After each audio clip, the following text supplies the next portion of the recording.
Today we're going to be doing a lab for chemical equilibrium. So now what we're going to be doing is we're going to be creating an equilibrium that's shown here using these compounds. Now the reason this is going to work is because each one of these compounds is going to contribute a different part of the equilibrium process. So for example, FeNO3, when it's dissolved in water, since it is ionic, it dissolves and dissociates. So it's going to break up into Fe and 3 NO3s. Now the way I get the charges is NO3, you look up on table E, it's -1. You can put parentheses around it or not.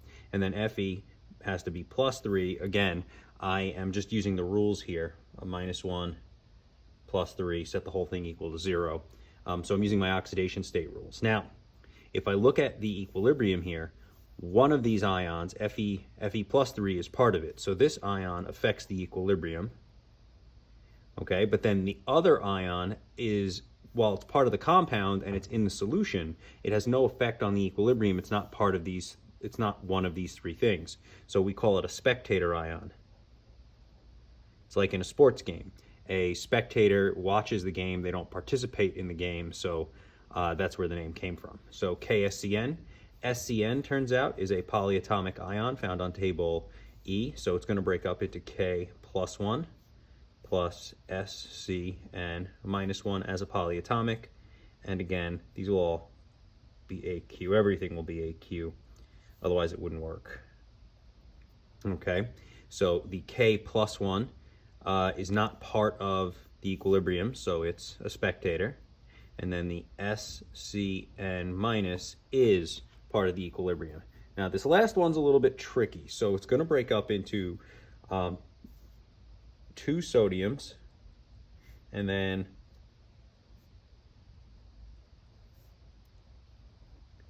an HPO4-2, which is also a polyatomic ion. Now, normally, neither one of these would be part of this reaction, but turns out that the HPO4-2 actually does participate in the reaction in the sense that it bonds with the Fe+ and removes it from the reaction. So this doesn't have while H3PO4 is not in the reaction itself, it can remove one of the components of the reaction, in this case the Fe +3, and so therefore it does have an effect on the equilibrium. So now the questions are pretty simple. What's a spectator? We already talked about that. So let's talk about color changes. So we know that, and I have them written here, that FeSCN is a red-brown color, and then these two compounds are colorless and orange. So if we shift to the right, we're going to make more of the stuff on the right, which means the color that should show up is red-brown. It should get darker. And then if we shift to the left, we're actually going to make more orange and colorless. Colorless is colorless, so there's nothing we can do there. So it'll become more orange, or light orange is a way to say it. And the last thing, the question is, well, what color would it be if you removed everything but SCN, essentially? Because they say Fe +3 and FeSCN, which is everything but this. Well, what's the only thing left? If you remove all the red-brown and you remove all the orange, there's only one thing left, and then you should be able to answer the question. Now, as far as the lab goes, let's set this up. It's pretty simple. Here's what we're going to do. We're going to take 25 milliliters of 0.002 molar KSCN in a grad cylinder. So I have that pre-weighed or pre-measured. It's right here. So this is the KSCN. You couldn't tell because it's clear and colorless, so you wouldn't necessarily want to drink this. It's not good for you. It would probably kill you. And it's 0.002 molar, so it's a very low concentration, but there it is. Next, we are going to add 10 drops of FeNO3. That's this stuff. It's the orange stuff in the reaction.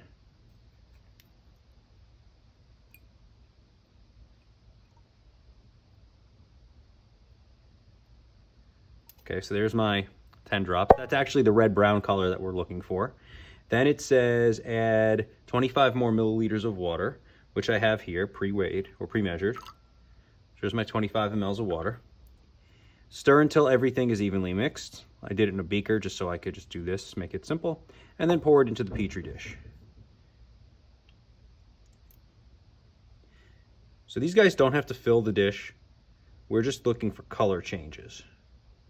So what I'll do, I'm just going to do this. So the control we're going to leave alone. In other words, we're going to use that as a color comparison. This is the equilibrium when it starts. So if it becomes more red-brown, we know that it shifts to the right. And if it becomes more light orange, we know that it shifts to the left.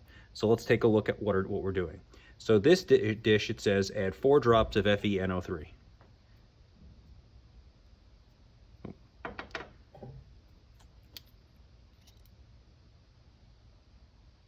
So you can see where it's concentrated in the center, hopefully you can make this out, it's darker, it's more of a red-brown color in the middle. And so that's because I added it right there. So that's our color change. Now I could stir this around and it will overall be a darker red-brown, but you could see it right here with the outside not being disturbed. Eventually it will make its way around, but there's my red-brown.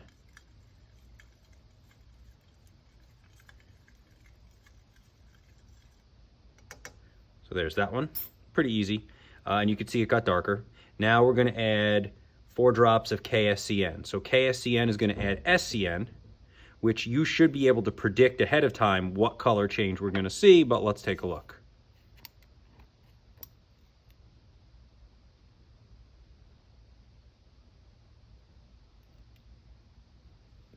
So also it has this one's a little bit darker. Again, that's not because it's doing something different from dish 2. It's actually most likely just because the concentration of the KSCN, it's a more concentrated solution, so it gets that much darker red-brown color that we're looking for. But that's a definite red-brown. I would say this is like kind of red-brown or a little bit more, but it's still the same idea. This got darker, this got darker. They both went to the right. And then the last one is add some NaHPO4, and that is going to, well, it's going to remove everything but the SCN. It's anything with iron, really. So let's take a look. It doesn't take much. I'm going to use a tiny, tiny little bit. And look at what's starting to happen. You're starting to see all the color go away.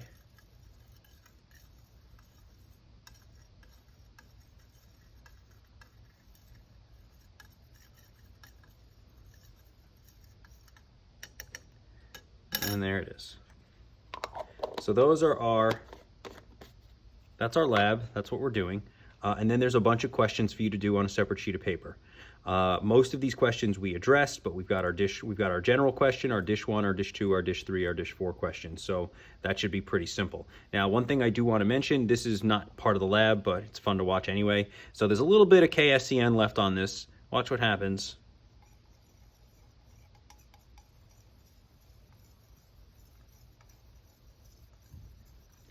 KSCN, it turns out, is really good at removing things with iron in it. So if I just take a little bit of it and throw it in here, you could see it's starting to react already, and it's removing anything that is iron-based, and in this case, the iron compounds are what have the color. And you can see it's just kind of removing everything.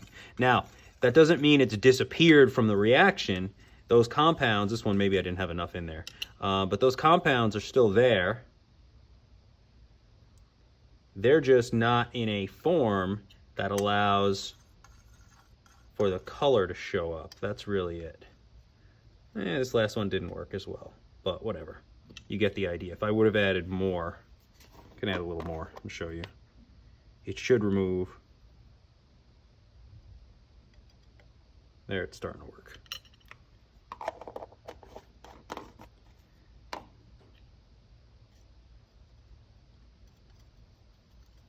And there we go. It's removing all the color. Again, that doesn't mean the compounds are gone. They're just in a form that doesn't present the color now because they're bonded to the HPO4 molecule, and they are most likely either insoluble or the ions are they formed a better bond and they're not free to float around the water as easily. There's a couple of ways it can do this. I don't know the exact mechanism for this particular one, but it removes everything but that, and that's what we're left with, and that's why everything went colorless towards the end. And that's everything you need for this lab. Make sure you put the questions on a separate sheet of paper, use your own words, hand write them and then attach a picture if you were virtual. If not, you just staple to the back of this and turn it in.